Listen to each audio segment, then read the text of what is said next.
अरविंद केजरीवाल की सरकार इस वक्त बड़ी मुसीबत का सामना कर रही है। उन्हीं की पार्टी के मंत्री अतिशी ने यह आरोप लगाया है कि उनकी पार्टी को तोड़ने की कोशिश की जा रही है और दिल्ली में राष्ट्रपति शासन लगाने की बात की जा रही है। ऐसा इसलिए क्योंकि दिल्ली में जो अधिकारी संवर्ग के जो लोग हैं वह उनकी पार्टी के सरकार की मीटिंग में नहीं पहुंच रहे हैं और ऐसी स्थिति में इस बात के बहुत ज़्यादा और संभावना है कि केंद्र सरकार अंदर ही अंदर हो सकता है राष्ट्रपति शासन लगाने की बात कर रही हो, क्योंकि लेफ्टिनेंट गवर्नर के द्वारा गृह मंत्रालय को एक चिट्ठी लिख कर दिया गया है। उस चिट्ठी में क्या है वह तो अभी तक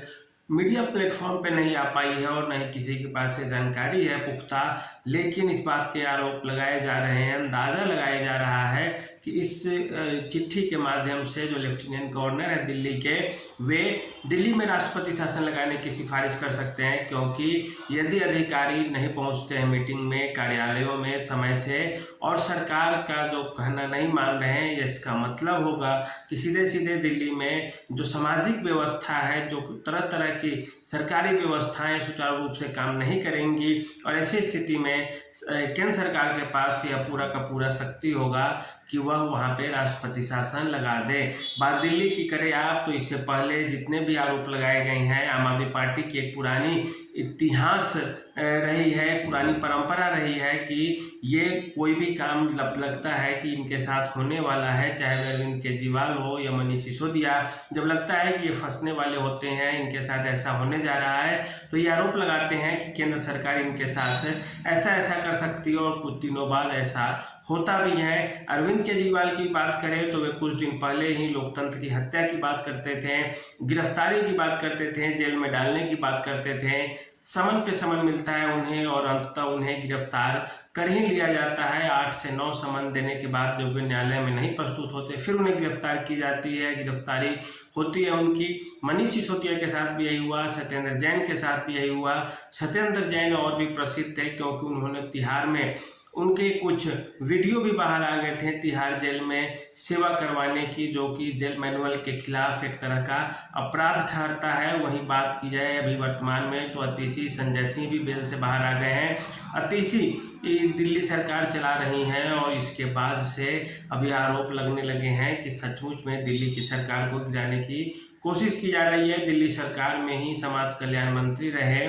आनंद ने भी कुछ दिन पहले इस्तीफा दे दिया था दिल्ली सरकार से अरविंद केजरीवाल पर भ्रष्टाचार के आरोप लगाकर, और इसके बाद से और संभावनाएं व्यक्त होने लगी कि सचमुच में दिल्ली में कई सारे बड़े और दावर ताकतवर नेता जो हैं आम आदमी पार्टी के, वे इस्तीफा देंगे और उसके बाद से उनके सीट पर फिर से चुनाव कराया जाएगा। और यह चुनाव तो हो न हो बाद की चीज़ है, लेकिन यह जरूर है कि इस तरह के जो आरोप लगे हैं उससे आम आदमी पार्टी के छवि को धक्का लगा है और उसका उन्हें नुकसान होगा आगामी चुनाव में। इसके अलावा एक और जो बड़ी खबर है दिल्ली से वह यह है कि के कविता जो आरोपी है दिल्ली शराब घोटाले मामले में, जिन पे 100 करोड़ की रिश्वत का आरोप लगा है, उनके खिलाफ सीबीआई भी अब केस चलाने लगी है। सीबीआई उन्हें गिरफ्तार कर लिया है और कोर्ट में सीबीआई ने दलील दी है कि अरविंद केजरीवाल से दक्षिण का एक शराब व्यापारी मिलता है कार्यालय में आकर, और कार्यालय में मिलने के बाद उनसे बातचीत करने की कोशिश करती है। अरविंद केजरीवाल के द्वारा के कविता का नाम लिया जाता है कि वह उन व्यापारी से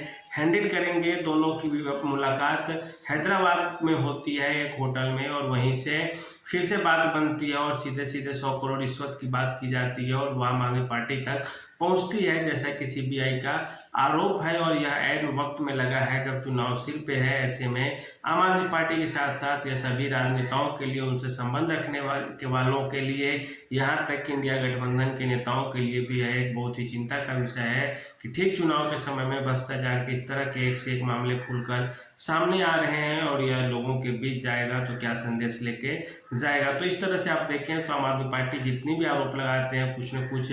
थोड़ा बहुत होता है, आग तो लगा ही होता है तभी बाहर थोड़ा धुआं निकलता है। और अगर यह आरोप भी सही है कि दिल्ली में लग सकती है राष्ट्रपति शासन, तो इससे भी